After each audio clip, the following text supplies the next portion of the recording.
Olá, muito bem-vindo, muito bem-vinda a mais uma videoaula do nosso curso sobre Teologia Bíblica dos Evangelhos Sinóticos. É uma satisfação ter você aqui conosco e hoje nós vamos falar a respeito da teologia bíblica que nós encontramos especificamente no livro de Atos dos Apóstolos. Nós temos focado nos Evangelhos Sinóticos até aqui, mas nós não podemos perder de vista que o livro de Atos, na verdade, é o segundo volume do Evangelho de Lucas. Então, é impossível nós oferecermos um curso completo a respeito da teologia bíblica dos Evangelhos Sinóticos sem mencionar e sem abordar o livro de Atos dos Apóstolos e tentar encontrar qual é a contribuição desse livro tão importante do Novo Testamento, tão singular do Novo Testamento, para a teologia bíblica do Novo Testamento. Como que o livro de Atos acrescenta e agrega a revelação que Deus nos entregou no Novo Testamento. É a isso que nós vamos nos dedicar nessa aula em particular. E antes de tratar da teologia bíblica do livro de Atos, nós gostaríamos primeiramente de convidar você a darmos uma olhada e termos uma visão panorâmica do que nós encontramos no livro de Atos dos Apóstolos. Vamos começar falando um pouquinho a respeito da questão da autoria do livro de Atos dos Apóstolos. Quem escreveu Atos? Nós sabemos que os evangelhos sinóticos de uma maneira geral, e o livro de Atos em particular, eles não trazem explicitamente o nome do seu autor, eles são formalmente anônimos. Porém, nós temos algumas razões bem sólidas para entender que o livro de Atos, assim como o Evangelho de Lucas, foram escritos pelo grande colaborador, amigo, cooperador do apóstolo Paulo, Lucas, o médico amado, o companheiro de viagens de Paulo. E os argumentos que nós temos para defender a autoria de Lucas são bem sólidos, embora grande parte da assim chamada crítica histórica da Bíblia tenha levantado oposições em relação a isso. Ainda assim, temos bons argumentos para entender que o livro de Atos foi escrito por Lucas. Vamos considerar alguns desses argumentos. Em primeiro lugar, é importante não perdermos de vista que Lucas e Atos têm o mesmo autor. O prólogo, os primeiros versos dos dois livros não deixam dúvidas em relação a isso. E então nós temos um conjunto de evidências externas que vocês estão vendo aí na tela que apontam para Lucas como provável e não apenas provável, mas plausível autor tanto do Evangelho que leva o seu nome quanto do livro de Atos dos Apóstolos. Então a menção por parte de Marcião, que é um opositor da ortodoxia em meados do século II, alguém que foi considerado herege pela igreja, que fez um cânon próprio, um cânon peculiar. E Marcião, nesse seu cânon peculiar, ele escolheu alguns trechos e alguns livros do Novo Testamento que ele compreendia serem melhores do que os outros, em especial porque ele tinha um posicionamento bastante voltado ao helenismo. Ele era alguém contra uma visão de fé, de vida, de cristianismo mais judaica. Então, Marcião excluiu tudo aquilo que remetia ao judaísmo. Por isso, ele considerou o Evangelho de Lucas como o único que ele realmente entendia que era apropriado. Em resposta a isso, a igreja escreveu os prólogos anti-marcionitas dos livros do Novo Testamento. E nesses prólogos existe um posicionamento contra Marcião. E tanto Marcião quanto o prólogo anti-marcionita apontam Lucas como autor tanto do Evangelho quanto do livro de Atos dos Apóstolos. Esse é o testemunho mais antigo, embora hajam outros. Você vê aí um papiro muito antigo, né, ali em meados do segundo século, trazendo alguma evidência de que Lucas seria o autor do Evangelho que leva o seu nome.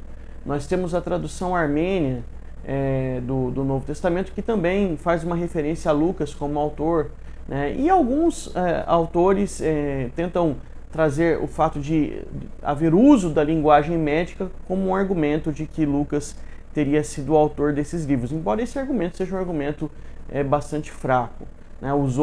As outras evidências externas são mais fortes. Mas nós temos também um conjunto de evidências internas que apontam para Lucas como autor tanto do Evangelho quanto do livro de Atos. E quando nós falamos a respeito de evidências internas, o que se tem em mente é exatamente a questão de textos, passagens dentro do próprio livro que nos dão argumentos para pensar que um dado ponto de vista pode ser defensável. Então, o que nós queremos dizer com evidências internas é passagens dentro do próprio livro de Atos dos Apóstolos que apontam para Lucas como o autor desse livro. Que argumentos são esses? Acompanhe comigo. Nós temos as passagens em primeira pessoa, trechos em que o autor de Atos emprega o pronome nós. E esses trechos, eles acabam apontando para um grupo de pessoas que necessariamente estariam com Paulo em seu aprisionamento lá em Roma. E se nós fizermos uma correlação entre essas passagens em que aparece o pronome nós, os trechos em primeira pessoa, com aquilo que Paulo fala para nós em suas cartas a respeito das pessoas que estariam com ele em seu aprisionamento em Roma, isso faz com que nós tenhamos algumas poucas pessoas que seriam autores viáveis para Atos, se fizermos justiça tanto ao que Atos nos traz quanto ao que as epístolas nos traz. Quem esteve com Paulo em Roma, excluindo aqueles que eram de nacionalidade judaica e que são mencionados por Paulo em suas epístolas? Nós temos Tito, temos Demas, temos Crescente, Jesus chamado Justo, Epáfras, Epafrodito e Lucas. São apenas esses 1, 2, 3, 4, 5, 6, 7 possíveis candidatos. Agora, qual é o único desses 7 que recebe algum tipo de suporte das evidências externas? Quem é o único dentro desses 7 entre esses 7, que a evidência externa, que os testemunhos da igreja primitiva apontam como possível autor de Lucas e Atos? Só nos resta Lucas. Portanto, não há dúvida de que, dentre os possíveis autores, os possíveis candidatos para o livro de Lucas, para o Evangelho de Lucas e para o livro de Atos, aquele que nos parece ser o mais plausível e razoável, e assim a erudição conservadora tem entendido, é mesmo Lucas, o cooperador de Paulo, o companheiro de viagens de Paulo.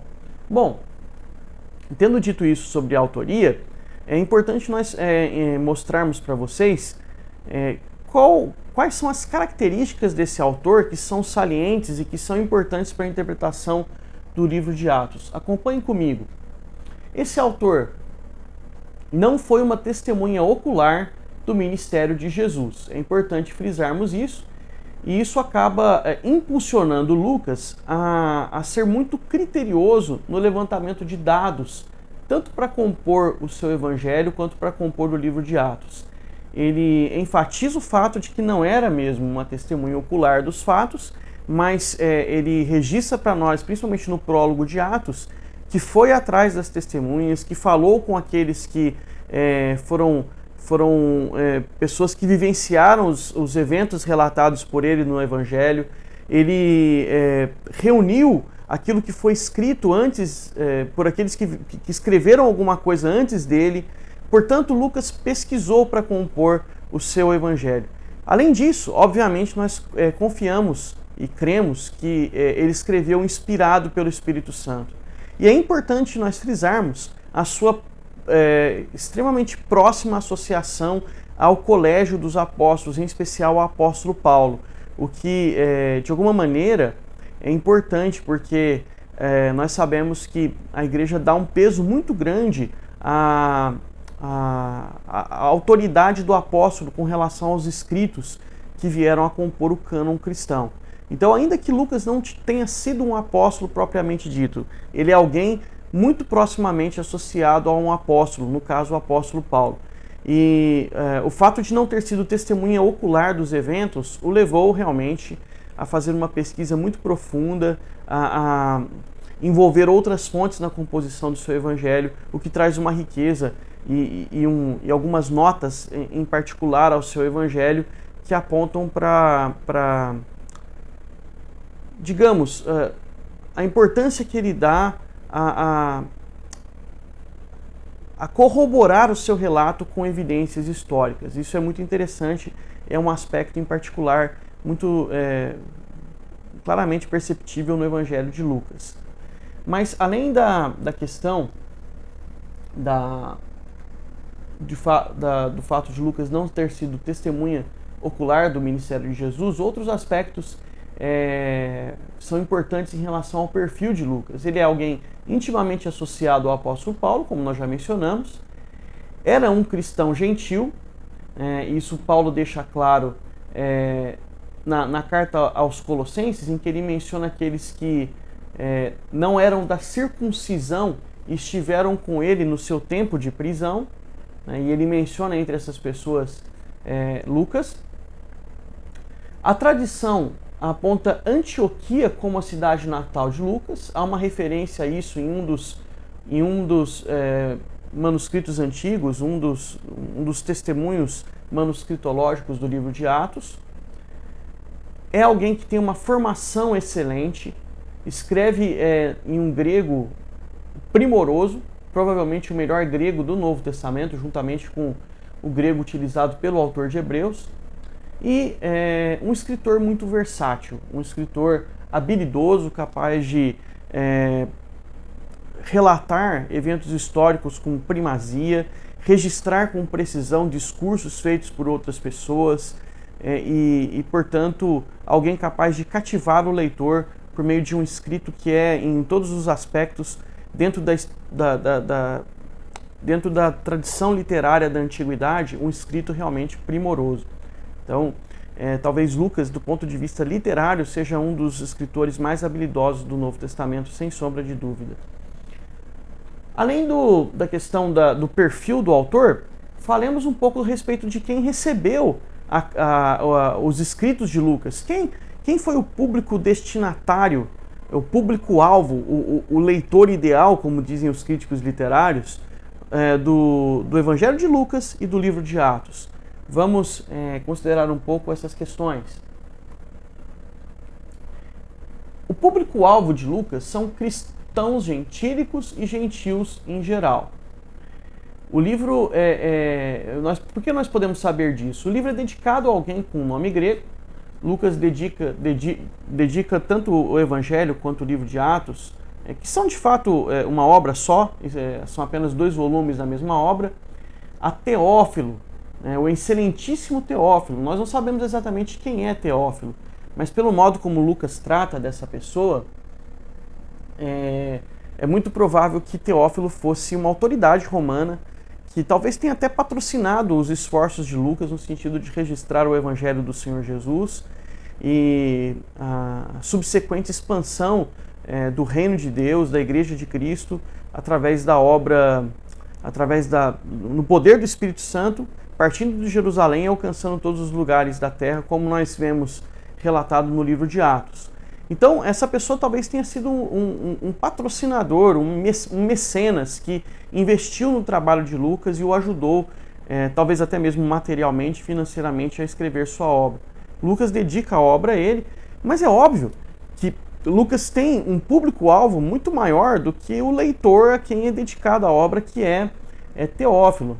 Lucas certamente queria alcançar cristãos gentílicos e gentios em geral ao escrever os seus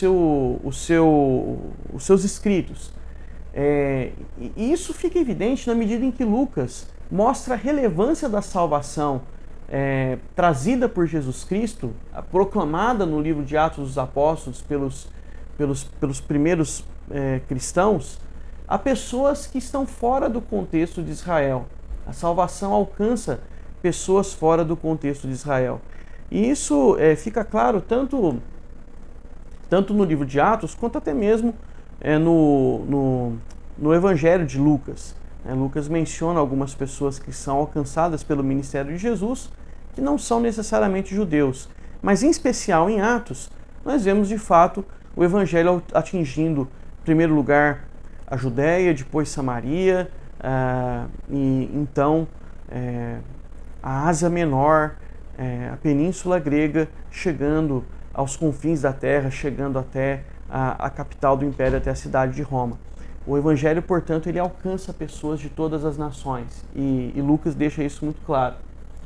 E nós vemos que Lucas escreve com um estilo realmente grego, né? Ele tem um estilo grego de escrever, e esse estilo ele não traz hebraísmos, como nós costumamos dizer. Ele está isento de hebraísmos, que nós encontramos tanto em Mateus quanto em Marcos. São palavras que provêm da língua hebraica e que são mencionadas nos evangelhos, né?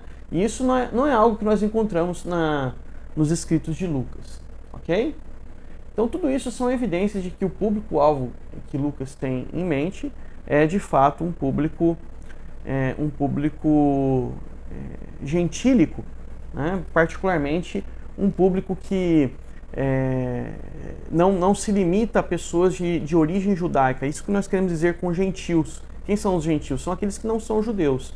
Então, pessoas de tradição grega, pessoas talvez romanos, né, que tenham a capacidade de ler em grego. Né? Afinal, é sabido que a cativa Grécia cativou os romanos e a cultura grega se tornou muito forte, muito sólida entre os romanos. Então,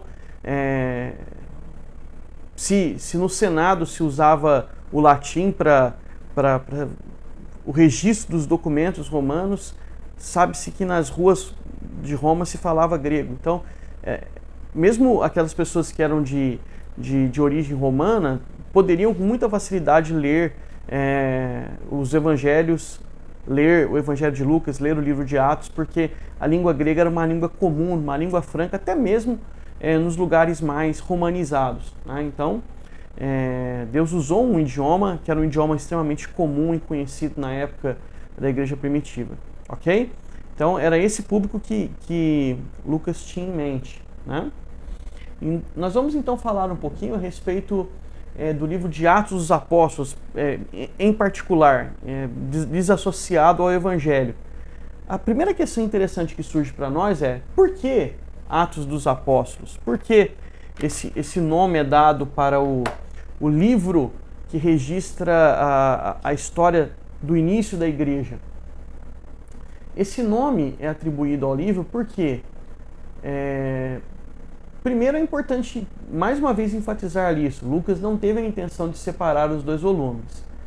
E ele surge no contexto do prólogo antimarcionita e também nas obras de Irineu, quando esse volume dos escritos de Lucas é chamado de praxeis, que é a palavra grega que dá nome ao livro.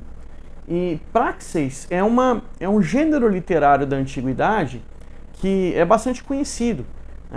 Chama-se de praxeis aquele escrito que relata grandes feitos de um herói ou de uma cidade, proezas de uma cidade. São os feitos de um herói ou de uma cidade.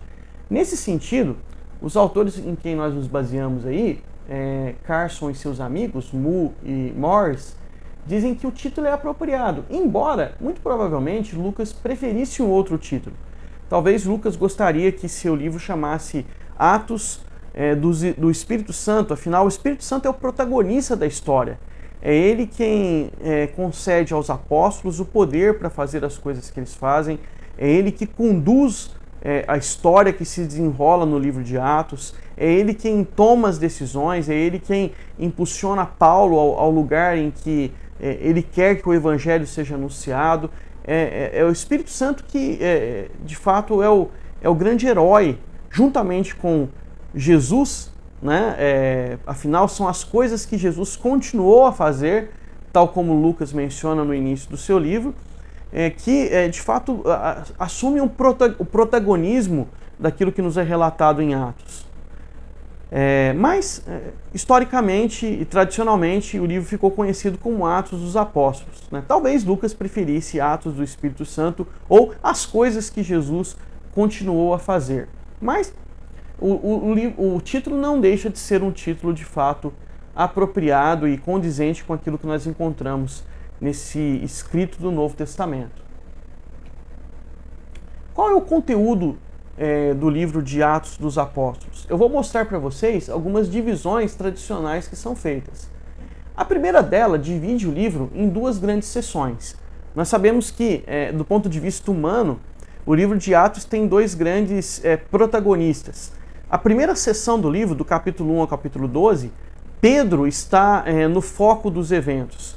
Ele é o líder dos apóstolos que vão realizar a obra de pregação, que vão ser as testemunhas do Evangelho de Jesus Cristo no contexto de Jerusalém e no contexto da Judéia.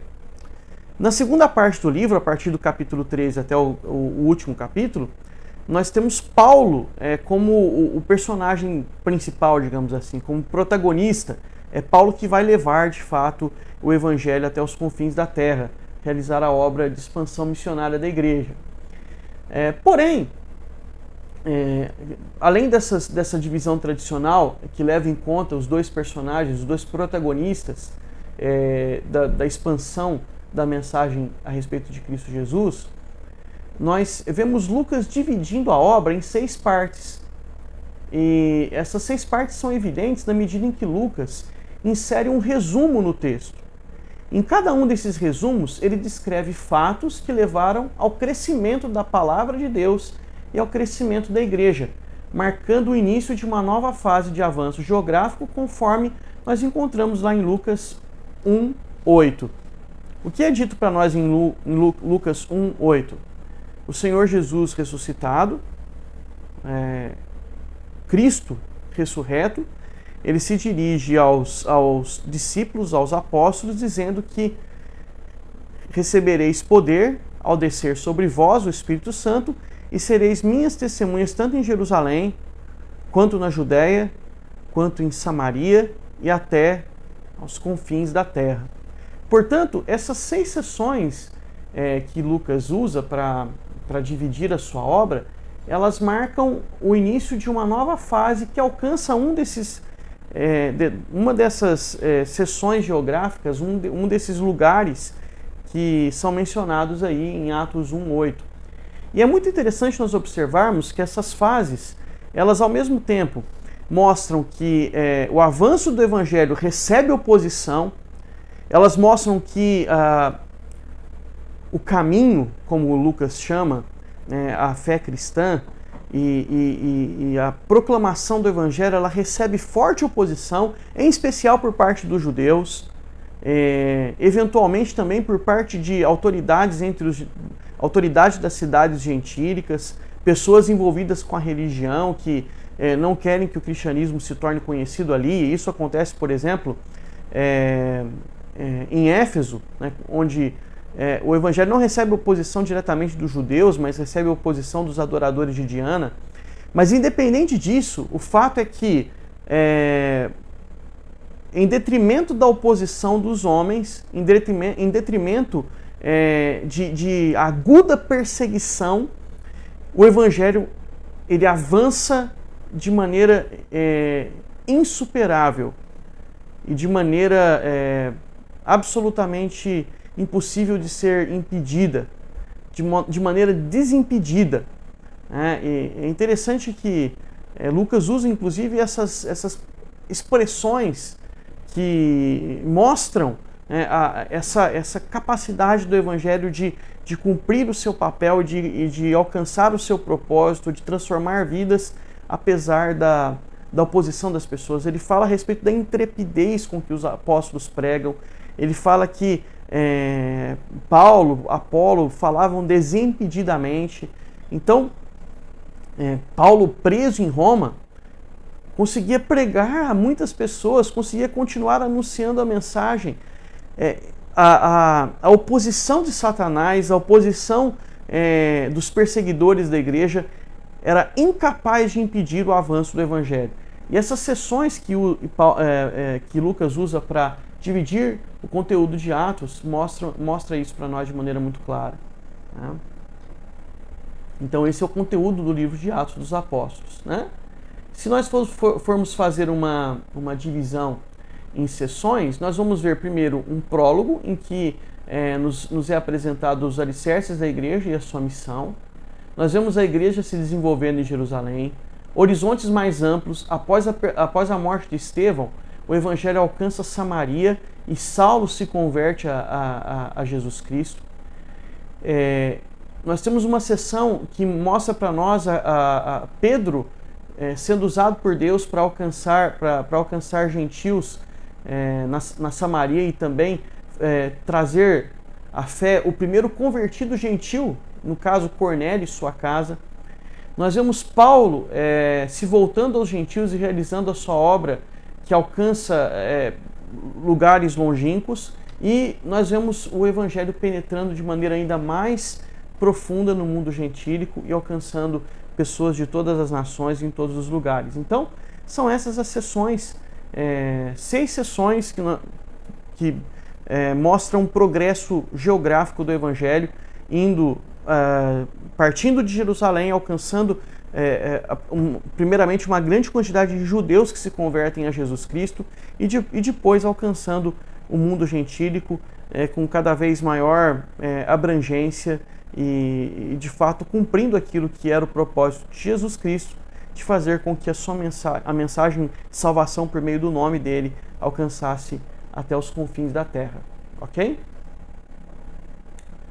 Faltou uma seção ali, né? Vou mostrar para você aqui, a caminho de Roma, né? Essa é a última parte do evangelho ou melhor, do livro de Atos, que relata para nós a viagem de Paulo a Roma para ser julgado diante da corte do imperador, e assim o evangelho chega à capital do Império Romano, onde Paulo termina, né, Lucas termina o seu relato a respeito do início da história da igreja, de uma forma que nos deixa bastante curiosos. Como vai ser o julgamento de Paulo? O que vai se decidir a respeito de Paulo?